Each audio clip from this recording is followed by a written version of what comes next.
Oke, sama-sama kita buka di Injil Lukas, teman-teman. Kita masih melanjutkan di Injil Lukas. Ini eh, tidak dirasa ya, ini sudah hampir 1 tahun kita bahas Injil Lukas dari pasal 1 sampai dengan pasal 10, dan ini sudah hampir selesai pasal 10. Nanti kalau misalnya ada yang datang, tolong ambil, ada kursi di situ kalau misalnya kurang. Oke, Injil Lukas pasal 10 ayat 25 sampai 37, ini bacaan yang bukan bacaan baru yang kita tahu.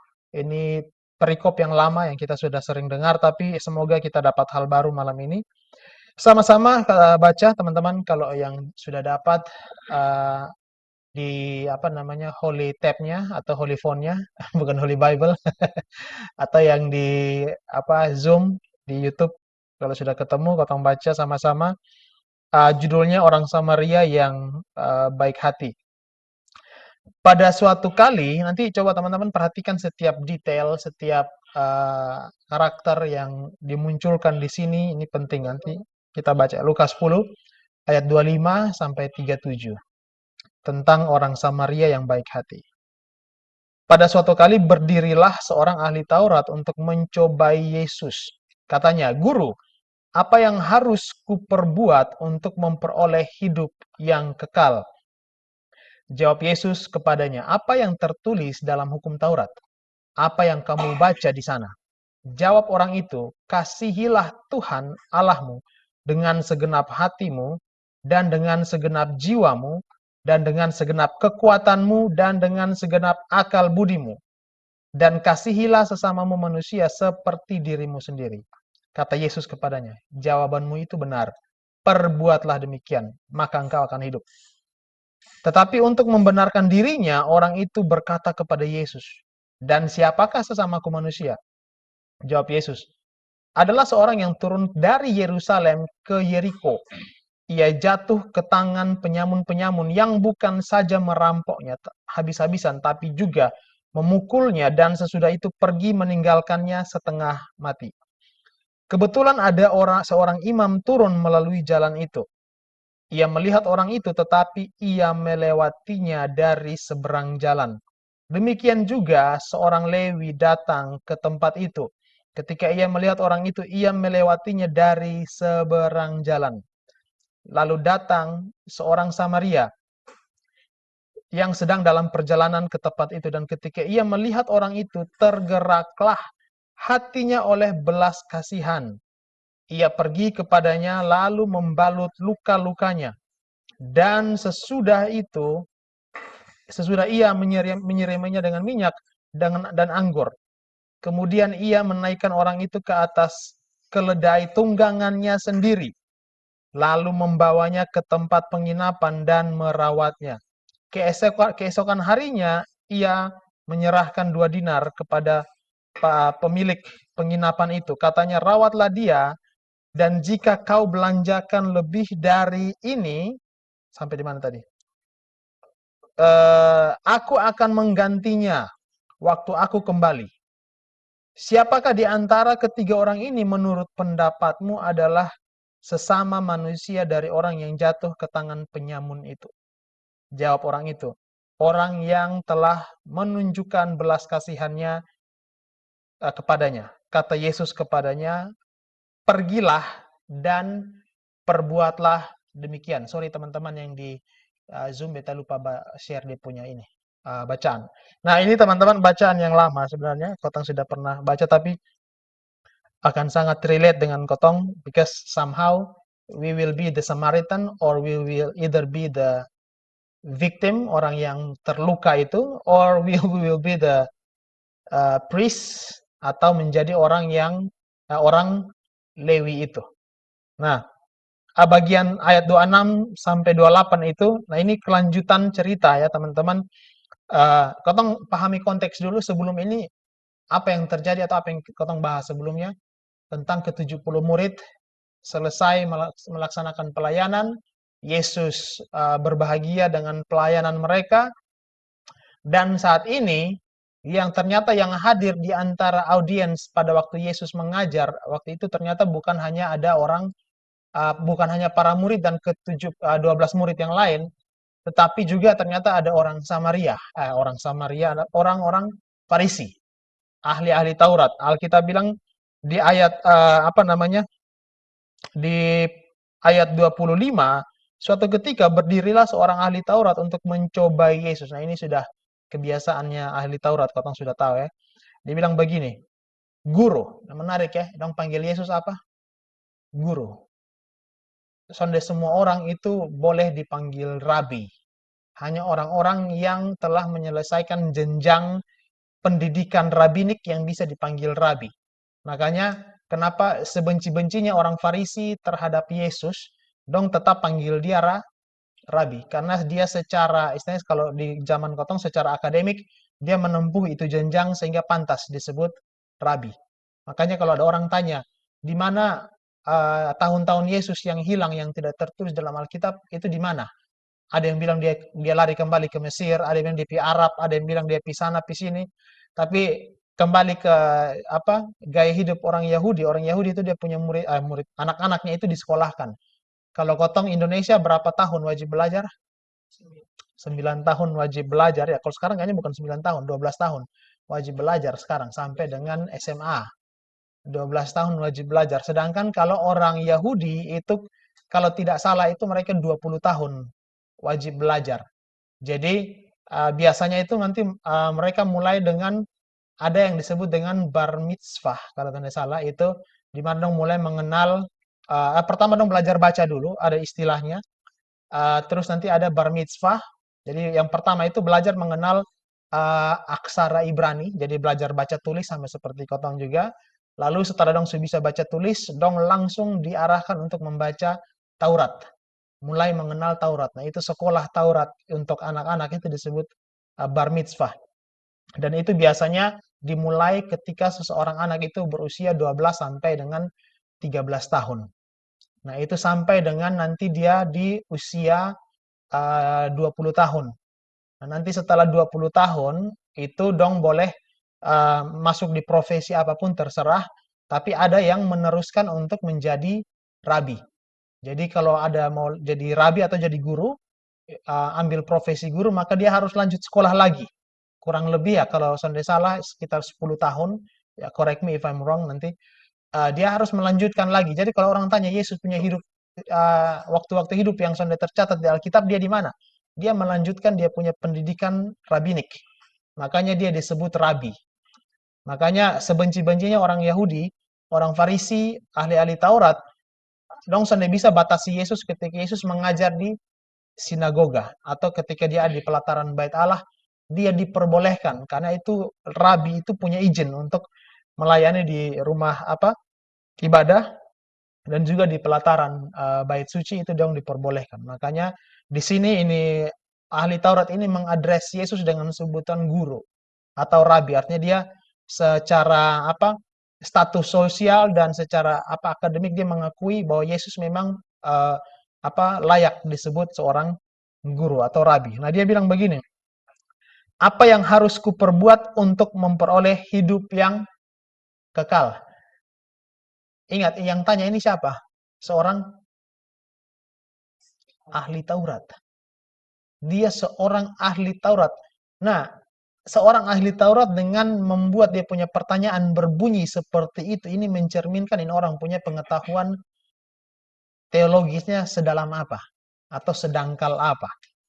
Karena dia tanya apa di situ? Apa yang harus kuperbuat untuk memperoleh hidup kekal? Nah, ahli Taurat ini kalau di dalam versi bahasa Inggris disebut dengan expert of the law kalau di versi NIV, kalau di versi NKJV hampir sama expert of the law, tapi di versi lain dong sebut dengan scribes, juru tulis, artinya orang-orang yang ngerti firman Tuhan dong yang paham dengan ini. Tapi kalau secara hukum, karena orang Yahudi itu dong punya hukum sendiri yaitu hukum Taurat. Maka para ahli-ahli Taurat ini juga dong punya status dalam masyarakat itu juga setara dengan lawyer, setara dengan pengacara. Jadi dong nih orang dong mengerti sekali dengan detail-detail firman Tuhan, hukum itu dong ngerti, apalagi hukum Taurat. Nah, ketika bicara hukum Taurat atau kitab Taurat, katong harus tahu bahwa kitab Taurat itu tidak semua dari perjanjian lama atau tidak semua dari Alkitab itu disebut Taurat. Yang disebut Taurat hanya 5 kitab Musa. Yang itu apa? Orang sebut dengan Pentateuk. Kejadian, Keluaran, Imamat, Bilangan, dan Ulangan. Itu yang disebut dengan kitab Taurat. Nah, nanti perhatikan apa yang Yesus katakan di sini. Ini orang mau apa? Dia mau mencobai Yesus. Dia bilang apa? Guru, apa yang harus kuperbuat untuk memperoleh hidup yang kekal? Nah, menariknya, Alkitab mencatat bahwa di dalam golongan Yahudi ada terbagi dalam 2 kelompok. Ada yang Farisi, ada yang Saduki. Nah, orang-orang yang ini, jadi kalau bicara mengenai Farisi, itu golongan berbeda, Saduki berbeda. Orang-orang ahli-ahli Taurat, itu juga itu satu posisi yang berbeda, gitu. Tapi dong ada di dalam satu kalangan orang Yahudi. Dia bilang begini, apa yang harus kuperbuat untuk memperoleh hidup yang kekal? Ini kalau secara logika, ini kalau di dalam ilmu logika orang bilang premisnya sudah salah. Kenapa? Nanti Yesus bilang apa begini? Yesus tanya dia bilang apa? Apa yang apa yang tertulis dalam hukum Taurat? Apa yang kau baca? Dengan kata lain Yesus bilang, lu kan yang guru toh, ahli toh, lu yang kasih beta. Menurut lu apa? Dia mau tantang Yesus, dia mau coba Yesus balik kembali tantang dia. Nah, sebelum kotong lanjut, bicara mengenai hidup kekal, apakah kotong pantas, layak terima hidup kekal Sonny? Yes or no? Kotong kembali baca ke apa namanya? Roma 3 ayat 23 bilang apa? Karena karena begitu besar. Karena semua orang telah berdosa, jatuh dalam dosa dan telah kehilangan kemuliaan Allah. Roma 6 ayat 21 sampai 23 bilang apa? Karena upah dosa ialah maut. Artinya tadi semua orang sudah jatuh dalam dosa. Lalu Roma 6 bilang upah dosa ialah maut. Artinya hidup kekal tidak lagi, sudah bisa lagi jadi kotong pembagian sebenarnya. Terus Efesus 2 ayat 8 bilang apa? Sorry. Roma 6 ayat 21 sampai 23 setelah dia bilang upah dosa ialah maut, dia bilang apa? Paulus bilang, tetapi karunia Allah adalah hidup yang kekal. Jadi hidup kekal itu apa? Karunia Allah. Apa yang ditanyakan oleh orang? Apa yang harus kuperbuat? Premisnya salah. Dia menanyakan sesuatu, dia mendasarkan keselamatan itu pada perbuatan, sementara Alkitab jelas bilang bahwa manusia jatuh sejak Adam jatuh. Upah dosa ialah maut. Nah, ini orang tanya, harus buat apa? Yesus bilang, oh, jadi lu mau ukur keselamatan hidup kekal dengan perbuatan. Apa yang lu baca di dalam perjanjian lama, dalam kitab Taurat, apa yang lu tahu? Itu menarik ya. Karena dari Kejadian 3 ayat 15, dari munculnya nubuatan pertama tentang janji penebusan, itu sama sekali tidak pernah melibatkan atau tidak pernah ada kontribusi manusia di situ. Satu-satunya kontribusi manusia pada keselamatan apa? Dosa itu sendiri. Jadi kalau kota mau bangga ya kota justru yang kota kontribusikan adalah dosa sebenarnya.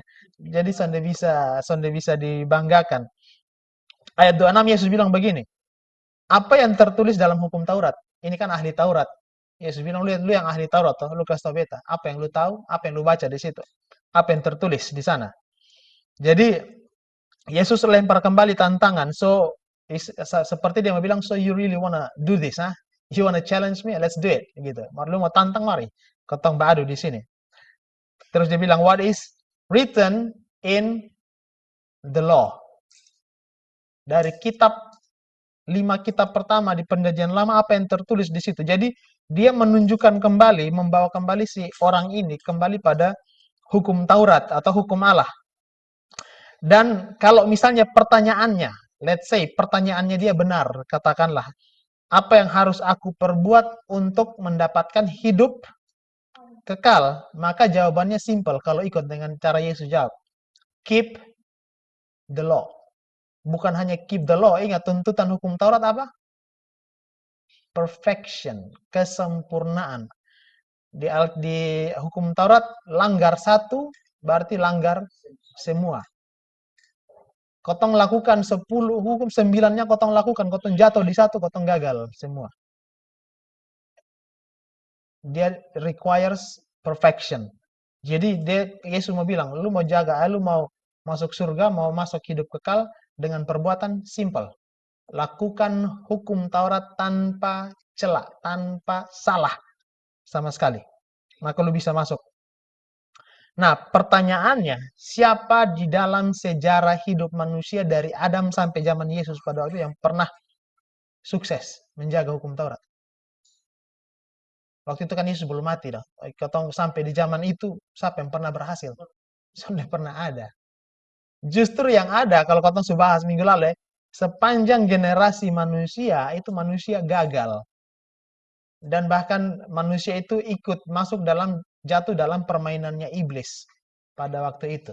Soalnya ada yang berhasil menjaga dia punya soalnya ada yang berhasil menjaga kekudusan pada waktu itu. Nah, lalu kemudian begini, cara Yesus jawab sebenarnya bagian pertama waktu dia bilang, apa yang tertulis dalam hukum Taurat, apa yang kamu baca, itu dia mau bilang sebenarnya, lu kan yang ini, yang paling ngerti kan lu yang ahli, lu kasih tau beta kalau begitu. Nah, terus ini orang jawab bilang begini, dia kutip, pintar ya orang ini, orang ahli Taurat ini, dia bilang apa? Kasihilah Tuhan Allahmu. Ini orang dia jawab benar. Dia tidak jawab salah, dia jawab betul. Dia kutip dari mana itu kira-kira? Ada yang tahu? Kasihilah Tuhan Allahmu dengan segenap hatimu dan dengan segenap jiwamu. Iya, tapi itu di mana yang spesifik bilang kasihilah Tuhan Allahmu dengan segenap hatimu, dengan segenap. Ayo, ulangan mana? Ulangan 6 ayat 5, ulangan 10 ayat 12. Itu ada tertulis di situ. Aduh, ini kamera freeze lagi, sebentar harus rekam ulang lagi nih. Oke, never mind. Nah, jadi ini orang ini ahli Taurat, dia pintar, dia memang mengerti firman, dia tahu firman, bukan ngerti, dia tahu firman. Dia kutip lagi firman, kasihilah Tuhan Allahmu. Tapi tanpa dia sadar, dia sudah jatuh dalam, kalau istilahnya, dia jatuh dalam jebakannya Yesus sebenarnya. Yesus point dia kembali kepada apa? Kasih kepada Allah. Kasih kepada Allah. Dia bilang apa? Kasihilah Tuhan Allahmu dengan segenap apa duluan? Segenap hatimu, terus dengan segenap jiwamu, terus kekuatanmu, baru akal budimu. Untuk mengasihi Allah start dari mana? Dari hati, terakhir di mana? Akal. Jangan dibalik. Kadang orang start dari kepala baru pi hati. Dari hati dulu, baru pakai ini. Karena kadang-kadang orang kalau apa Kebeta bilang minggu lalu ya, kotong pernah belajar. Kalau kotong punya pengenalan dengan Tuhan itu hanya sebatas ini bukan pengenalan. Itu hanya sekedar pengetahuan. Pengenalan akan Tuhan itu harus startnya dari hati. Bukan berarti kotong sudah boleh pakai ini, wajib. Nah, di situ kata yang dipakai untuk akal budi itu kata yang sama yang dipakai adalah logos. Kata yang sama dari logos itu melahirkan kata logika. Haleluya, James. Kata yang sama itu dipakai untuk kata logika. Jadi jangan anti dengan logika. Banyak orang minta maaf, beta di karismatik, banyak orang di karismatik anti dengan logika. Bilang kalau pakai logika itu kotong berdasarkan pada nalar. Loh, Tuhan ciptakan nalar untuk pakai. Jangan salah, justru dia hukum Taurat bilang kasihilah Tuhan Allahmu dengan akal budi juga. Artinya gini, Tuhan suka kasih firman Tuhan dibaca banyak kali orang mau tafsirkan firman Tuhan sendiri sama pakai Alkitab. Gitu. Jadi dia punya alurnya mengasihi Tuhan pertama dengan segenap hati, lalu segenap jiwa, segenap kekuatan, melibatkan kekuatan. Jadi jangan kalau orang bilang hari ini kotong melayani, kotong capek, ya that's part of loving the Lord with your strength, gitu. Terus baru melayani Tuhan dengan mengasihi Tuhan dengan akal budi. Jadi ada yang begini, apa istilahnya gini, kotong itu ada orang yang bisa bisa belajar tentang Tuhan tanpa mengasihi Tuhan. Bisa tidak? Bisa. Ingat, teologi itu tidak eksklusif untuk Kristen. Teologi itu ada di Islam ada, di Hindu ada, di semua agama ada teologi. Bisa tidak orang Islam belajar teologi Kristen? Bisa. Orang Kristen banyak belajar teologi Islam kan, tapi bukan berarti dia mengasihi Allahnya orang Islam kan, tidak. Demikian juga orang Islam, orang Hindu mempelajari teologi Kristen, dong bisa melakukan tanpa mengasihi Tuhan. Tapi kotong sudah bisa bilang kotong mengasihi Tuhan tanpa kotong mau belajar firman ini sudah bisa. Mengasihi Tuhan dan mengenal Dia itu harus satu paket, sudah bisa dipisahkan. Kalau kotong bilang kotong mengasihi Tuhan, tapi kotong sudah pernah baca firman Tuhan, sudah pernah belajar firman Tuhan, something is wrong dengan kotong punya pengakuan bahwa kotong mengasihi Tuhan. Nah, kesalahannya orang orang ini ahli Taurat ini di mana? Dengan berpikir bahwa dia bisa memenuhi tuntutan hukum Taurat itu dengan perbuatannya sendiri. Itu satu kesalahannya dia di situ. Karena apa? Sekarang pertanyaan gini, hukum Taurat itu baik atau tidak? Hukum Taurat itu baik atau tidak? Baik. Tujuan hukum Taurat itu baik. Tapi apakah hukum Taurat itu bisa menyelamatkan manusia? Tidak. Tidak bisa. Bro, ame kursi di dalam, bro. Hukum Taurat bisa menyelamatkan manusia? Tidak. Tidak bisa. Nah, beta senang pakai istilahnya hukum Taurat itu sama seperti itu. Mundur supaya bisa ini. Hukum Taurat itu sama seperti cermin. Kotong tadi semua pakai cermin, pas James tadi pakai cermin. Hukum Taurat itu sama seperti di sini, Hukum Taurat itu sama seperti cermin. Artinya apa? Dengan cermin kotong bisa lihat, kotong berkaca. Tiap hari kan pasti mau berdandan kan pasti lihat cermin, pakai bedak lihat cermin surat atau belum. Atau kalau ya nononan tentu, atau kayak kotong misalnya habis main lompor mau kas bersih muka gitu kan pasti lihat cermin. Cermin itu bantu kotong untuk apa? Melihat kotoran di mana, bedak tabal di mana. Tapi apakah cermin itu bisa kas barisi? Pakai untuk lap. Soalnya kan lucu ketika kotong pakai cermin untuk kas bersih, guys, kasih rata bedak. Pakai cermin untuk kasih hapus ini kotoran-kotoran di muka. Nah, hukum Taurat itu sama seperti apa? Cermin menunjukkan kepada kotong ini flaws-nya di mana, kotornya di mana. Tapi ketika kotong melihat kotorannya kotong di muka itu, kotong lihat di cermin, itu menunjukkan apa? Harus mengarahkan kotong kemana? Cari sabun, cuci muka, cari air, cuci muka. Nah, hukum Taurat itu ketika kotong melihat hukum Taurat, kotong melihat dosanya kotong. Kotong tahu bahwa kotong sudah bisa nih memenuhi ini. Dan ketika kotong melihat kotong punya keberdosaan, itu menunjukkan kotong harusnya kepada siapa? Seseorang yang bisa menyelamatkan kotong. Jadi hukum Taurat itu akan mendirect kotong kepada juru selamat. Sebenarnya. Jadi kalau ada orang yang berpikir bahwa dengan melakukan hukum Taurat dia bisa menyelamatkan diri, sonde bisa.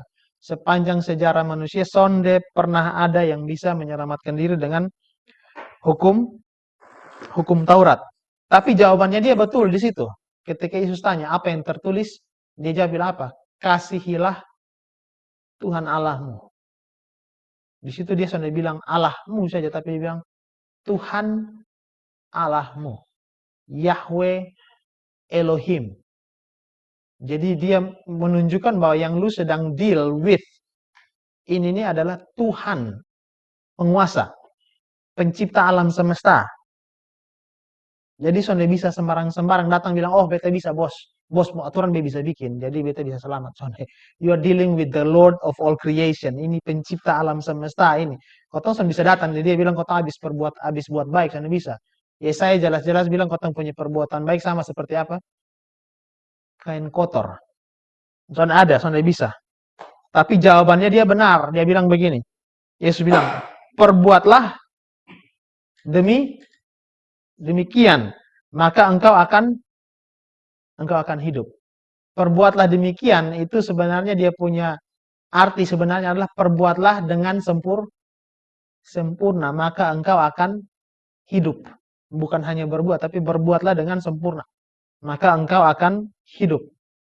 Nah, tadi yang jawabannya dia yang benar apa? Kasihilah Tuhan Allahmu. Lalu setelah itu, kasihilah sesamamu manusia seperti dirimu sendiri. Ada orang yang menyalahartikan itu dengan berkata kalau gitu, kotong harus self love dulu baru bisa mengasihi orang lain. Bukan seperti itu. Artinya kalau kotong mengasihi kotong punya diri, kotong begitu memelihara kotong punya diri, kasih yang sama, level yang sama, itu standar yang sama untuk mengasihi diri itu diberlakukan juga buat orang lain. Jadi itu yang harus kotong lakukan. Nah, Yesus sedang mengarahkan dia. Yesus sudah tahu pertanyaan berikutnya apa. Jadi, istilahnya Yesus sudah menyiapkan jawabannya terlebih dahulu buat ini orang sebelum dia tanya di pertanyaan berikut. Jadi, kalau ada manusia yang melakukan sesuatu dengan sempurna, pasti di situ hanya Yesus. Karena kalau manusia ada yang bisa sempurna melakukan hukum Taurat, Yesus tidak perlu datang. Gitu. Nah, ayat 29, ini orang sudah mau berhenti. Ciri khasnya ahli Taurat. Tetapi untuk membenarkan dirinya, orang itu berkata kepada Yesus, pertanyaan yang bagi beta jadi jebakan lagi buat dia. Dia bilang apa? Dan siapakah sesamaku manusia? Nah, ini teman-teman kita harus paham. Orang Yahudi itu terbagi dalam beberapa kelas. Yang ini dong masuk dalam golongan ortodoks, Yahudi ortodoks. Orang-orang Yahudi yang orang bilang Yahudi kolot. Yang menganggap bahwa sesama manusia itu siapa? Satu kalangan saja. Di luar dari dong kalangan itu sudah dianggap manusia. Itu Yahudi. Jadi dong hanya boleh mengasihi. Jadi ketika Yesus kasihlah manusia, dia bilang tunggu bos. Siapa dulu? Karena Alkitab dia mau mengutip bahwa di perjanjian lama bilang kasihlah sesama manusia, bencilah musuhmu. Jadi dia mau bilang ini yang sesama ini yang mana dulu? Nah, Yesus bilang akhirnya Yesus sambung. Apa namanya? Di ayat 30 sampai 35. Tapi ingat di ayat 1 Yohanes 4 ayat 20 sampai 21 bilang begini. Dia yang mengasihi Allah harus juga mengasihi saudaranya. Nah, cara Yesus jawab dia ke mana? Yesus jawab begini. Ini menarik, cara Yesus jawab ini benar-benar jawaban orang intelijen, betul. Orang intelek, bukan cuma intelek tapi intelijen. Cerdas. Dia bilang begini, adalah seseorang yang turun dari Yerusalem. Nah, ini sebelum kita lanjut, teman-teman menarik. Di Alkitab setiap kali sebut kata Yerusalem, setiap kali ada sebutan kata Yerusalem, itu pasti kalau orang bilang keluar dari Yerusalem pasti sebutannya turun dari Yerusalem. Tapi kalau di Alkitab bilang mau pergi ke Yerusalem, pasti kata yang dipakai going up to Jerusalem. Itu satu bahasa yang konsisten di Alkitab. Karena Yerusalem itu menggambarkan kota Allah. Nah, dia bilang begini, James geser sini supaya orang ini. Nah, jadi di situ Yesus bilang begini, adalah seorang yang turun dari Yerusalem kemana? Ke Yeriko. Dan ia jatuh ke tangan penyamun. Nah, jangan lihat kiri kanan ya kalau penyamun. Ia jatuh ke tangan penyamun yang bukan saja merampoknya habis-habisan, tapi juga memukulnya, dan yang sesudah itu pergi meninggalkannya setengah mati. Ini bukan setengah mati yang kau bilang setengah mati, ini setengah mati, half dead, sekarat. Betul-betul dia sekarat ini. Nah, terus dibilang apa di situ? Kebetulan ada seorang apa? Imam. Yesus mau kasih contoh ini betul-betul bikin orang terhedek. Dia langsung bilang apa? Ada seorang imam turun melalui jalan itu. Ia melihat orang itu tetapi ia melewatinya dari seberang jalan. Demikian juga seorang Lewi datang ke tempat itu. Ketika ia melihat orang itu, ia melewatinya dari seberang jalan. Nah, ketong bahas dulu ini. Yesus bilang ada orang yang turun dari Yerusalem ke Yeriko. Nah, kenapa dia pakai Yerusalem? Dia pakai kata Yerusalem dan Yeriko. Karena Yeriko ini sering dilewati oleh para imam. Orang-orang Farisi sering lewat. Dan Alkitab bilang, walaupun ini tempat sering dilewati oleh para imam, orang Farisi, orang Lewi, tapi Alkitab bilang di situ ada banyak apa? Perampok. Dan itu Yeriko itu kota pariwisata. Kalau sekarang Yeriko itu sama seperti Labuan Bajo. Bahkan saking ramainya itu tempat, kaisar itu punya istana bangun juga di Yeriko. Jadi orang tuh lalu lalang, itu kota perdagangan di Yeriko itu. Nah, namanya kota besar, kota ramai, itu kejahatannya juga besar di situ. Nah, Alkitab di sini bilang ketika ada orang di sana bilang ini orang ini siapa? Tapi yang jelas ini orang pasti orang Yahudi. Dia lewat dari situ, dia dihajar, dirampok, dipukul sampai setengah mati. Terus Yesus bilang apa? Kebetulan ada seorang imam. Tadi yang tanya siapa? Orang ahli Taurat. Ini dong, ini satu golongan dong ini. Lewat seorang imam. Nah, kenapa Yesus langsung pakai contoh ini langsung seseorang yang di level paling tinggi di dalam golongan orang Yahudi. Imam itu yang akan mewakili umat di hadapan Allah. Ini yang membedakan imam dengan nabi. Kalau nabi apa? Perwakilan Allah bagi umat. Imam perwakilan umat bagi Allah. Itu perbedaannya. Makanya dalam prosesi korban, yang boleh bawa korban itu hanya imam. Nah, imam pun itu semua jadi imam. Imam itu hanya boleh dari keturunan Harun. Hanya dari keturunan Harun, dan di antara imam itu ada yang disebut dengan imam besar yang akan bawa persembahan itu, korban itu satu kali dalam 1 tahun di dalam bait suci.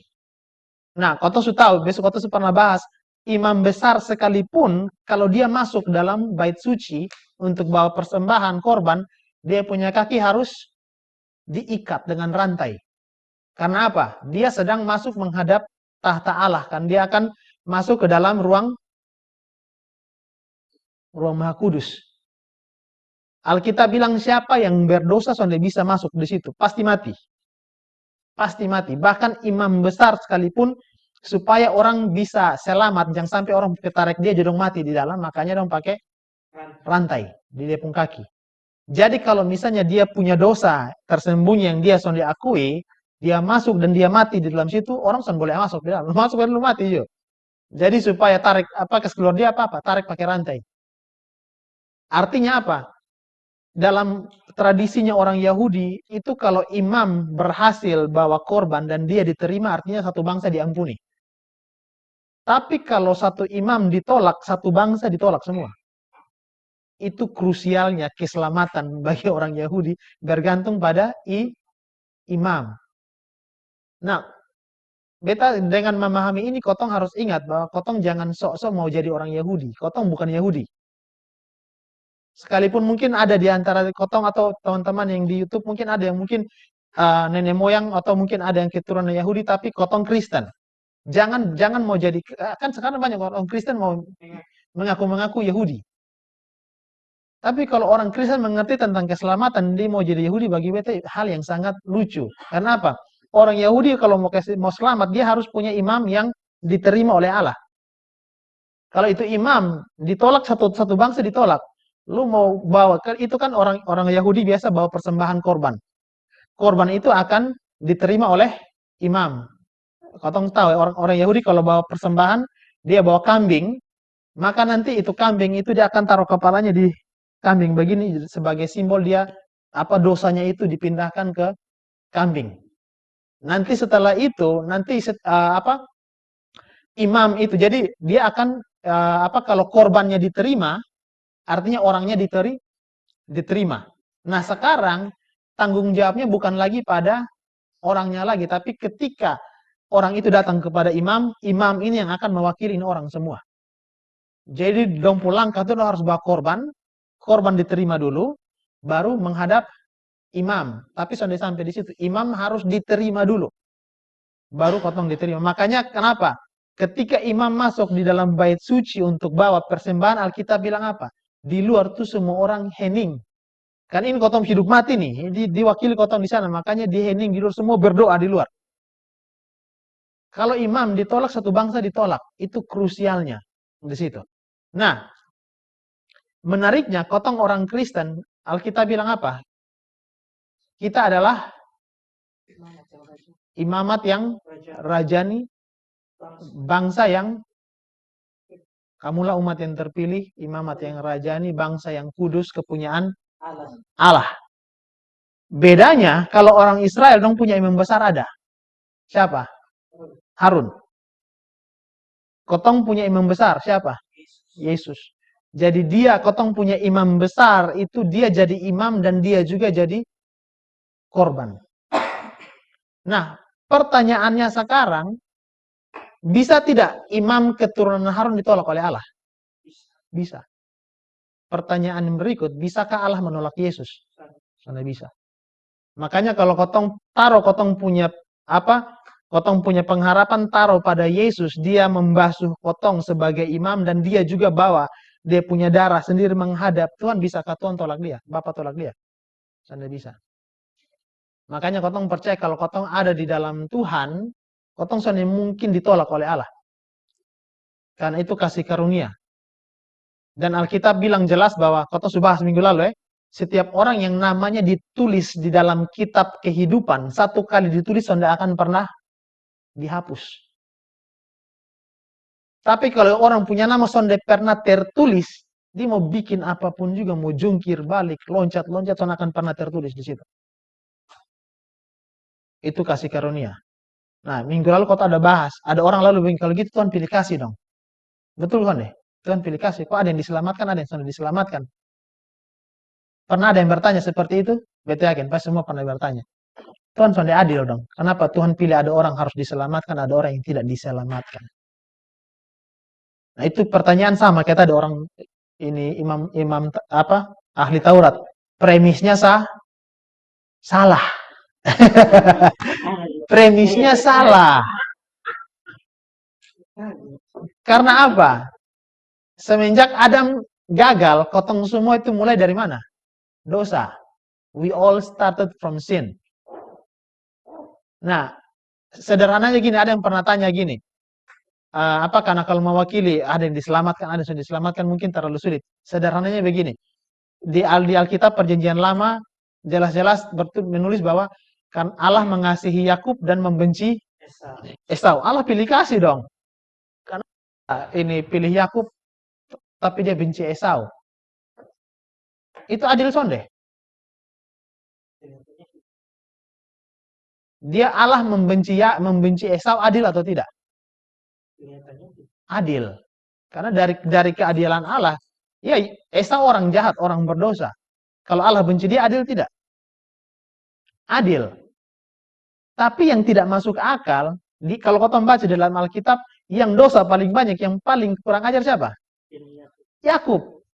Pertanyaannya sekarang harusnya bukan kenapa Allah membenci Esau. Yang harus jadi pertanyaan adalah kenapa Allah mengasihi Yakub. Kalau Allah membenci membenci Esau, itu disebut apa tadi? Keadilan Allah. Karena dari sudut pandang Allah, dia suci, kudus, siapapun yang berdosa di hadapan dia, pantas dia benci, pantas dihukum. Itu keadilan Allah. Tapi ketika kasus yang sama berlaku di Yakub, tapi justru Yakub dikasih, itu disebut apa? Kasih karunia. Nah, sekarang kalau kotong tarik dengan kotong pun diri, Kenapa Tuhan menyelamatkan kotong, Tuhan sudah diselamatkan orang di sana? Kotong lihat dari mana? Dari sisi keadilan Allah atau dari sisi kasih karunia? Jadi jangan pernah bertanya Tuhan, kenapa Tuhan selamatkan beta, Tuhan sudah selamat. Salah. Harus ditanyakan adalah Tuhan, kenapa beta harus selamat? Kenapa itu orang sudah diselamat? Itu bukan pertanyaan. Karena itu keadilan Allah. Karena kalau Allah mau berlaku adil, kotong semua pasti binasa. Kotong ada yang layak. Itu keadilan Allah. Tapi hari ini, kalau kotong diselamatkan, itu kasih karunia. Alkitab berkata bilang apa? Aku berkasih karunia kepada siapa aku mau berkasih karunia. Itu hak prerogatif Tuhan. Kotong bukan ada pada posisi untuk bertanya Tuhan, kenapa itu orang sudah diselamatkan? Karena Tuhan akan bilang, lu justru pantas diselamatkan. Tapi kalau beta mau menyelamatkan itu karena apa? Kasih karunia. Kasih karunia itu inisiatifnya siapa? Tuhan, bukan karena kotong. Makanya hari ini banyak orang yang ketika dia mengerti kasih karunia kadang-kadang suka ngelunjak. Gini loh, serius. Banyak orang terutama kotong yang mengerti firman Tuhan, kotong suka bilang begini. Ini apa? Kotong suka menyerah dengan kotong keadaan, dengan dosa, kotong bilang begini. Kan kotong diselamatkan kan bukan karena perbuatan. Diselamatkan karena kasih karunia. Nah itu salah. Pemahaman begitu salah. Kenapa? Karena kotong memang sudah pantas diselamatkan. Tapi kalau kotong tahu kotong diselamatkan karena kasih karunia, kotong harus berbuat baik kepada Tuhan, harus melayani Tuhan. Itu wajib. Sangat kurang ajar kalau kotong sudah tahu kotong diselamatkan karena kasih karunia, tapi hidup semaunya. Harus melihatnya tuh seperti itu. Ya, Yesus pernah kasih perumpamaan. Orang yang punya hutang. Terus dibebaskan dia punya hutang. Ternyata ini orang yang dibebaskan dari hutang. Ada orang yang hutang di dia juga. Terus dia datang, dicek ke ini orang, dia bilang, lu bayar lu hutang, atau kalau soalnya, dia kasih masuk lu di penjara. Waktu dengar itu, raja marah. Kok beta sudah kasih ampun lu, kok lu sudah ampuni ini orang, lu cek ke dia, lu mau kasih masuk dia di penjara. Akhirnya Tuhan bilang apa? Raja bilang, kasih masuk dia kembali di keluarga semua, kasih masuk semua. Terus terakhir, di akhir dengan kalimat begini. Kalau orang punya hutang, siapa yang akan paling mengasihi itu raja atau siapa yang akan paling banyak berbuat baik? Dia bilang apa? Orang yang hutang paling banyak, dia yang akan paling tahu diri. Dia akan paling mengasihi dan paling berbuat baik. Karena apa? Dia tahu beta sudah pantas. Ini beta hutang ini hanya akan dikasih karunia saja, beta bisa orang hapus beta hutang. Jadi respon alaminya pasti perbuatan baik, pasti mengasihi, itu wajib. Jadi hari ini jangan pernah pakai itu alasan, ini kan kotong diselamatkan karena kasih karunia bukan karena perbuatan baik. Jadi ya minum sedikit sana apa-apa lah, tarik sedikit sana apa-apa lah. No, itu salah, itu biadab namanya. Jadi kalau tuan kuti sedikit, kau tuan telinga, kau tak putar nanti, kau tuan leher tak putar. Jadi jangan pernah, makanya orang bilang, Ibrani itu keras loh. Ibrani bilang, lu sudah bisa menyelipkan dia 2 kali. Itu kalimat keras. Dan dia mati 1 kali itu karena dia mengasihi lu, karena dia punya kasih karunia. Lu perbuatan baik, selalu mau menyelipkan Tuhan 2 kali. Alkitab bilang apa? Tidak akan ada korban kedua kalinya. Tidak akan, 1 kali saja. Itu penting. Nah, kembali ke sini. Ini seorang imam ini, kenapa Yesus pakai? Karena apa? Tadi dia punya tanya apa? Apa yang harus aku perbuat untuk dapat hidup kekal? Yesus kasih contoh langsung, dia punya imam yang kalau imam ditolak, lusun diterima. Sekarang Alkitab bilang apa? Ini imam lihat ada orang yang celaka, ada orang yang luka di situ. Yesus bilang apa? Dia lewat sah dari jauh. Tadi Yesus tanya dia bilang apa? Apa yang kamu tahu? Apa yang kamu baca? Dia bilang apa? Kasihlah Tuhan Allahmu dengan segenap hati, lalu wujud dari mengasihi Tuhan itu dengan apa? Kasihilah sesama. Sekarang dia memenuhi ini hukum sonde. Kalau seorang imam saja, level imam saja sudah gagal, nah lu apa lagi? Dia mau bilang begitu. Lu mau coba menyelamatkan diri sendiri. Good luck, bro. Good luck. Have a good try. Silahkan coba. Lalu dia turun lagi. Dia bilang apa? Ada seorang Lewi. Nah ini satu golongan. Kenapa? Imam itu harus dari golongan Lewi juga.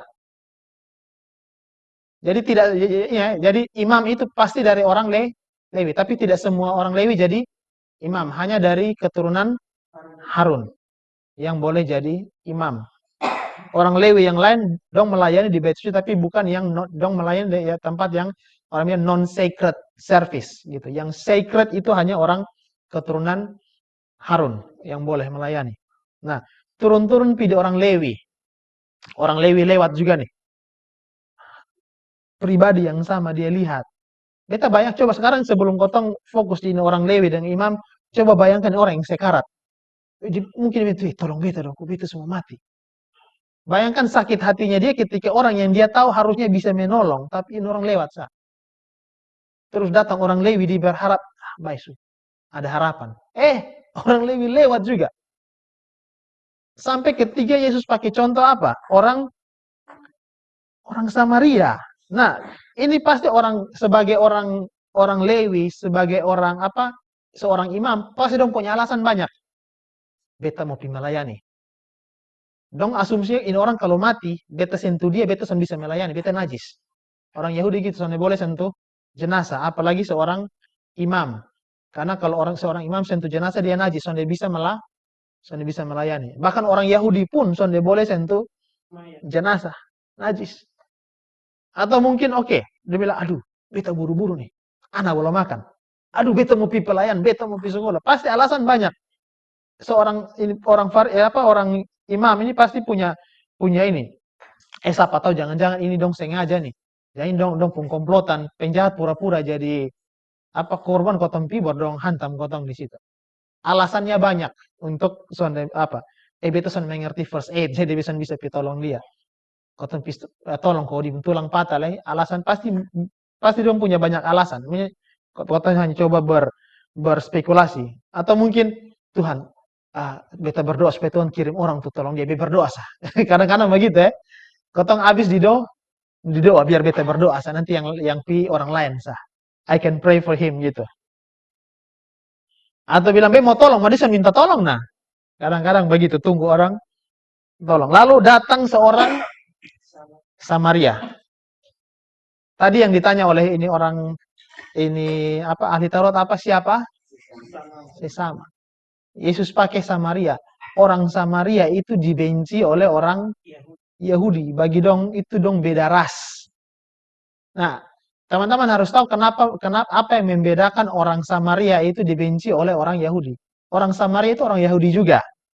Tapi bedanya dong sudah kawin campur. Jadi waktu terjadi penangkapan orang-orang Yahudi oleh orang bangsa Assyria, itu bangsa Assyria itu dong menguasai daerah Samaria.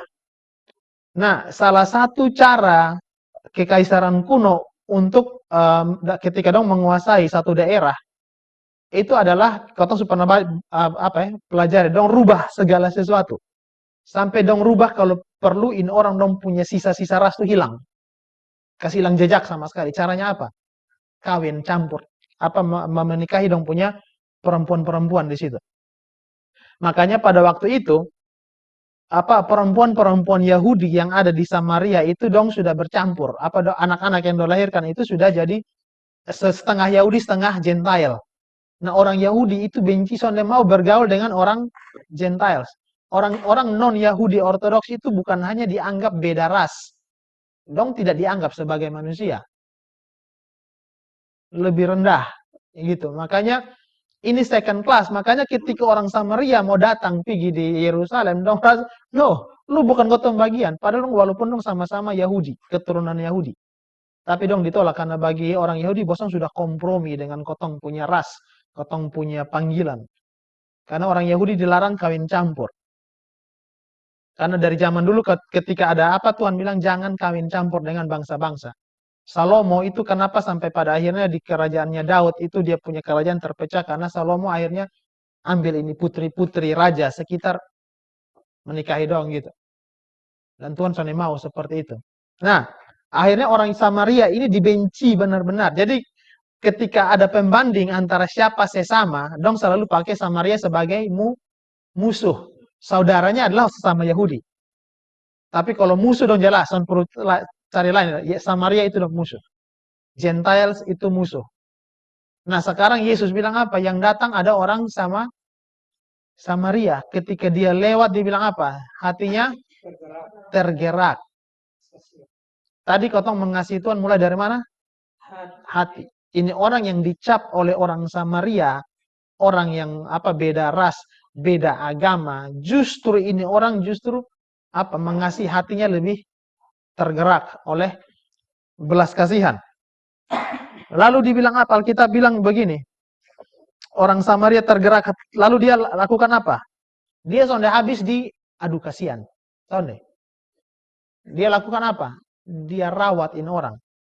Dia gosok dengan minyak dan anggur. Itu zaman dulu dipakai sebagai alkohol juga.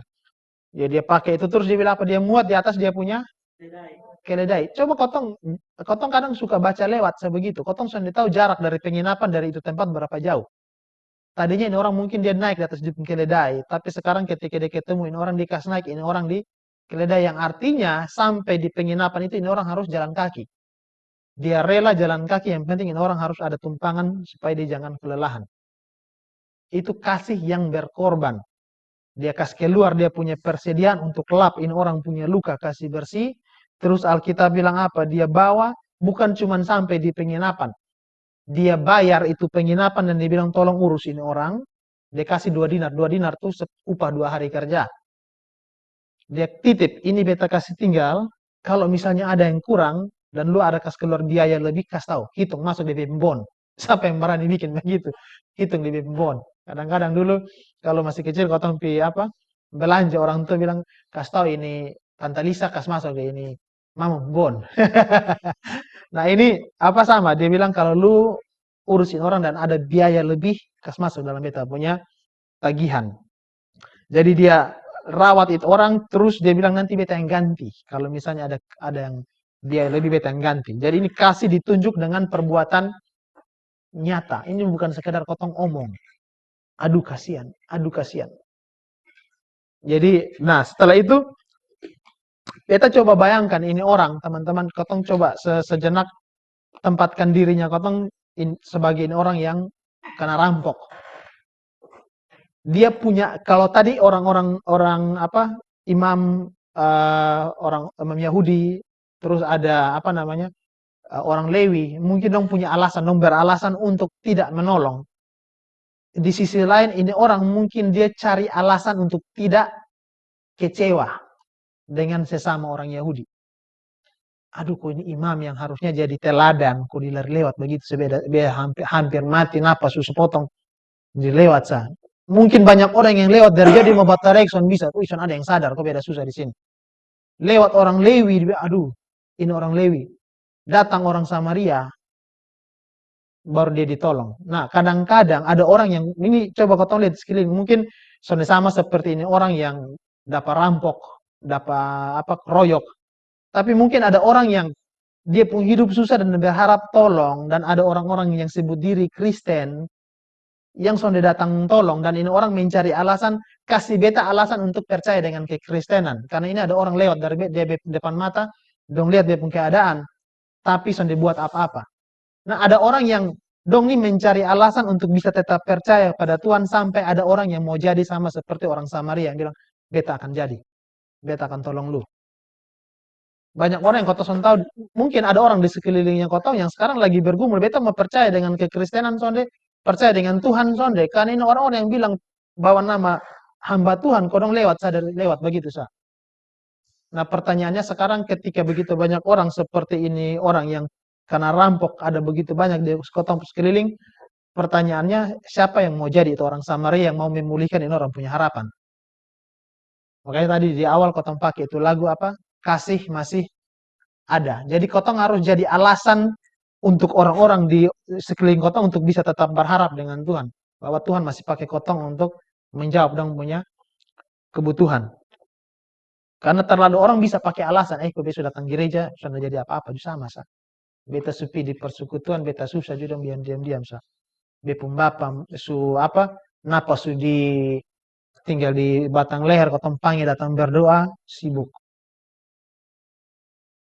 Bepung anak mau bayar uang sekolah, sedangkan beta tahu ini orang di gereja dong ada beli oto baru, kasih pinjam 100 dong. Sonde juga. Pinjam dulu 100, sonde kasih juga. Gitu. Jadi kadang kotong jadi alasan kenapa orang tolak Yesus. Satu ketika pendeta Louis Giglio dia pernah kasih kuat dia punya teman, dia punya anak muda di gereja. Dia bilang apa? Pastor Louis, beta mau datang gereja lagi. Beta sudah terlalu banyak sakit hati dengan gereja. Beta sakit hati dengan orang Kristen. Dan dia bilang ini apa? Bukan, dia bilang beta kecewa dengan Tuhan. Beta sakit hati dengan Tuhan. Beta sudah berdoa, beta hidup sudah Tuhan, soalnya tolong beta. Beta pi di gereja juga sama, soalnya ada yang ini, beta lihat ada menghidupi kasih Tuhan di situ. Terus Louis Giglio bilang, ajak dia duduk, dong minum kopi, dong ngobrol, dia bilang begini, teman, apa? Bukan Tuhan yang menyakiti lu. Dia bilang, beta harus akui orang Kristen menyakiti lu, tapi bukan Tuhan yang menyakiti lu. Tapi lu harus ingat, orang Kristen yang menyakiti lu, dong juga orang-orang yang tersakiti juga. Dong orang-orang yang terluka. Jadi kalau lu mau cari pengharapan, jangan cari di tempat yang salah. Jangan lihat di orang yang sama-sama luka, sama-sama sakit. Cari Tuhannya, jangan lihat orang Kristennya. Nah, Yesus mengakhiri dengan bilang begini, lu sudah dengar ini cerita semua, siapa di antara ketiga orang ini menurut pendapatmu adalah sesama manusia dari orang yang jatuh ke tangan penyamun itu. Sekarang dia diperhadapkan dengan pilihan yang berat. Karena menurut aturan Yahudi, yang sesama manusia siapa? Seorang imam dan orang Lewi itu. Tapi secara moral, jelas-jelas yang sesama manusia siapa? Ini orang Samaria. Tapi menariknya ini, saking bencinya dengan orang Samaria, ini ahli Taurat bahkan sudah bilang orang Samaria. Dibilang apa? Orang yang telah membantu dia, menolong dia. Yesus bilang, kawan lupa hati masih keras juga. Hanya sebut di nama, saya lusan mau. Sampai kadang-kadang kotong saking jengkel, orang mau sebut itu orang bernama. Sering ya, pasti kotong sudah relate dengan ini semua lah pasti. Mau sebut di nama sampai mati bisa akan sebut di nama. Ini orang saking pahitnya dia, entah dia memang punya kepahitan pribadi atau ini hanya turun temurun saja dari nenek moyang. Dia mau sebut orang Samaria itu. Dia bilang orang yang sudah tolong dia. Son mau sebut nama. Jadi Yesus bilang, nah, lu sudah tahu toh, kalau gitu apa? Pergilah dan buatlah demikian. Lu mau sebut di nama, tapi di pun contoh lu harus ikuti. Pergilah dan berbuatlah demikian. Jadi ya ini apa namanya? Miris ya sebenarnya. Jadi Yesus bilang ini challenge sekarang buat kotong. Kotong sudah tahu yang benar ini. Ada orang yang menderita di sekelilingnya kotong mau jadi Samaria atau kotong mau jadi orang Yahudi ya, imam itu atau orang Lewi itu. Go and do likewise. Pergilah dan lakukan demikian. Ini bukan berarti kotong cari orang susah di mana semua kotong tolong, bukan seperti itu juga. Karena ini orang Samaria kan dia justru langsung bikin rumah sakit khusus untuk setiap orang yang celaka, sonde. Dia sonde langsung apa namanya buat penginapan khusus orang-orang yang kena rampok, sonde. Tapi dia lakukan dari apa yang dia bisa buat, apa yang ada yang dia punya saat itu. Jadi jangan tunggu. Makanya selalu beta tekankan asset assessment over need assessment. Jadi dalam menanggapi sesuatu, lihat duluan apa yang kotong punya. Jangan lihat dulu apa yang dibutuhkan. Lihat dulu apa yang kotong punya, baru lihat apa yang dibutuhkan. Supaya ketika when there's anything to do, kalau ada yang harus dilakukan, kotong mulai dari apa yang kotong punya. Jangan tunggu orang lain untuk lakukan. Jadi jangan apa karena kalau kotong tunggu misalnya apa yang orang lain bisa berikan untuk ini kebutuhan, nanti kotong sampai akhir hayat pelayanan bergantung dengan open donasi. Serius, tunggu orang kasih dulu, orang kasih. No, kotong mulai dulu. Beta sudah bilang open donasi salah, kotong kasih kesempatan orang terlibat juga. Tapi kalau open donasi terakhir ya donasinya lebih besar daripada yang kotong kasih, sama juga toh.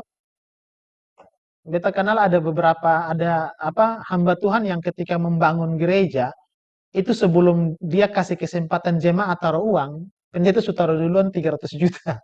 Dia bukan yang 100 juta duluan. Baru jemaat taruh. Itu baru contoh, teladan. Kotong kadang suka mau bantu orang, tapi kotong taruh Rp1.000 berharap orang taruh 100.000.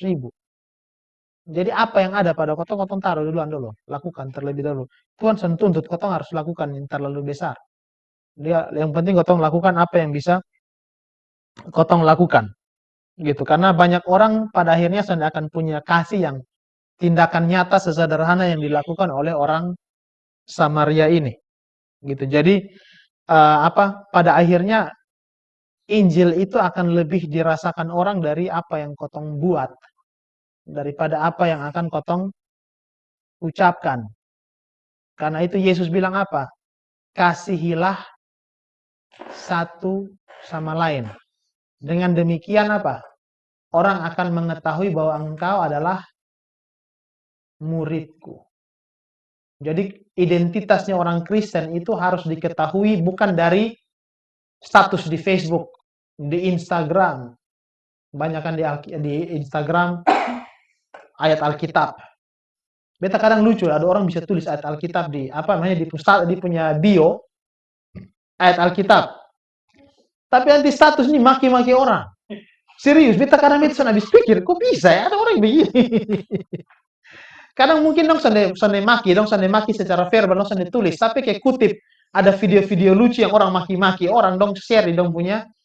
Itu kadang-kadang bilang, "Hai, itu sangat apa ya? Kok lu bisa tulis di depan bio, lu tulis ayat firman Tuhan. Yohanes 3 ayat 16. Tapi tiap hari nih, di kalau dapat lihat ada orang yang memaki-maki di share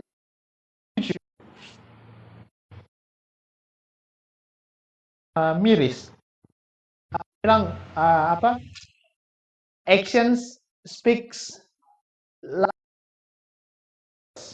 Makanya beta kapan hari dengan siapa itu beta bilang, beta sekarang sudah impress dengan orang bilang dia Kristen. Beta sudah impress dengan orang bilang dia melayani. Beta sudah impress. Karena nanti terakhir akan dibuktikan dari apa? Tindakan. Dan kadang-kadang situasi itu sangat menjadi penguji yang baik. Kemarin sampai beta terasa kotong semua pasti merasakan COVID-19 pandemi itu sangat menunjukkan watak sesungguhnya dari banyak orang Kristen. Kelihatan jelas. Orang-orang yang bilang mengasihi itu kelihatan dong benar-benar mengasihi kesoalnya ketika terjadi pandemi kemarin. Siapa yang mau datang lihat? Siapa mau datang peduli? Gitu. Tapi ada orang yang memang sudah peduli, mau COVID, mau apa, dia tetap, kalau memang bawaannya dia memang peduli dengan orang, pasti dia akan tetap peduli. Sekarang untuk mengakhirinya, seperti biasa, kotong akhir dengan challenge, tantangan. Biasa kalau kotong belajar, kotong ada kenal 4C apa pertama? C pertama, karakter. Siapa-siapa yang ada dalam cerita tadi? Ahli Taurat, Yesus, seorang imam, orang Lewi, orang Samaria, orang yang dirampok, penyamun. Jangan-jangan kotong yang penyamun itu. Kotong, we all fit into one of the characters. Kotong semua pasti akan masuk dalam salah satu karakter itu dalam hidup. Semoga kotong bukan penyamun itu. Semoga kotong bukan jadi imamnya, bukan jadi orang Lewi itu. Yang jelas kotong mungkin jadi Yesus ya. Tapi semoga kotong jangan jadi penyamunnya juga. Gitu. Terus setelah karakter apa?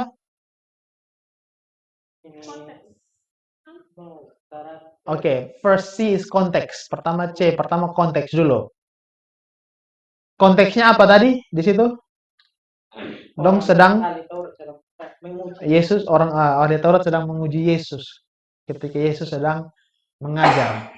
Karakternya tadi sudah ya. Setelah konteks karakter C ketiga, Sitri. C ketiga apa? Challenge. No. Karakter. Nah, itu kedua. Konteks, karakter, kontras. Kontrasnya jelas sekali ya tadi ya. Sangat jelas. Perbedaan jelas di seorang imam, orang Lewi, dan ini orang Samaria. Sangat-sangat jelas dia punya kontras. Challenge-nya jelas di situ. Sekarang kotong mau jadi seperti orang Samaria sonde. memulihkan pengharapan orang yang sudah hancur gara-gara dong susah, tapi orang yang harusnya punya kapasitas untuk menolong tidak melakukan itu. Mandela atau siapa yang beta lupa, dia bilang begini, kejahatan di dunia ini bukan karena tidak ada orang baik, bukan karena terlalu banyak orang jahat, tetapi terlalu banyak orang baik yang tidak buat apa-apa. Sama juga, kejahatan di dunia itu bukan karena tidak ada orang Kristen. Orang Kristen banyak, tapi orang Kristen memutuskan untuk tidak melakukan apa-apa. Dunia ini bukan gelap. Kotong dipanggil, bukan dipanggil, kotong adalah, Alkitab bilang apa? Terang dunia dan garam dunia. Jangan lupa ya teman-teman, itu ayat itu dia sendiri, itu bukan saran, dia bukan perintah, itu pernyataan. Dia tidak bilang jadilah terang, jadilah garam. Soalnya ada, mungkin terjemahan salah, coba lihat. Di situ dia bilang apa? Kamu adalah. Dia sedang menunjukkan state of being, keadaan, keberadaan sebenarnya. You are the light of the world. You are the salt. Kamulah garam. Jadi kotong harus ingat bahwa kotong ini bukan tunggu api menyala. Kotong apinya sudah menyala. Hanya kotong, Alkitab bilang apa? Tutup itu api. Sama seperti orang sudah menyala lilin, tutup dengan gantang. Gantang itu apa? Ini penutup makanan. Penutup saji. Tutup saja. Jadi kotong memadamkan, kotong punya api sendiri. Gitu. Jadi know who you are. Gitu. Dan sekali lagi key points-nya adalah keselamatan itu adalah karunia. Hidup kekal itu karunia. Jadi jangan lagi ada orang yang bertanya kenapa itu orang sudah selamat. Oh, pertanyaan kenapa kita selamat? Nah, always start with that. Jadi kotong sudah mengerti karunia Tuhan, kalau kotong sudah mengerti keadilan Tuhan. Itu dua hal yang harus jalan sama-sama. Karena Tuhan adil, maka apa? Kotong semua pasti sudah akan masuk. Jelas, upah dosa ialah maut. Tapi karunia Allah ialah hidup yang kekal. Tapi dia lakukan itu bukan hanya sekedar karena karunia, tapi karena Yohanes 3:16. Karena begitu besar Itu yang beta sebut. Pernah ada yang tanya Yohanes, mempertanyakan itu ayat Yohanes 3:16 karena besar. Sebesar apa sih? sebesar. Dia begitu mengasihi potong yang jelas-jelas Yakub. Tadi sana adalah untuk mengasihi potong, tapi dia mau mengasihi potong sampai bahkan saking ekstrimnya itu kasih, dia nyatakan dengan apa? Mengaruniakan anak yang tunggal. Orang mana yang rela mati untuk manusia mau dipotong? Tapi Yesus bilang apa? Tidak ada kasih yang lebih besar daripada kasih seseorang yang mati untuk sahabat. Makanya Yesus ketika bilang begini, I no longer call you servant, but I call you friend. Kita harus mengapa Injil itu harus orang resapi itu seperti itu. Jadi kita itu tidak salah-salah. Tuhan mengasihi kota berkota hidup salah-salah. Ini makanya kalau beta jadi Tuhan kota ini ikut bisa gitu. Ada bilang kenapa kota berdosa sebagai Tuhan kuti kota Tuhan kuti saking kuatnya lewat neraka masuk surga.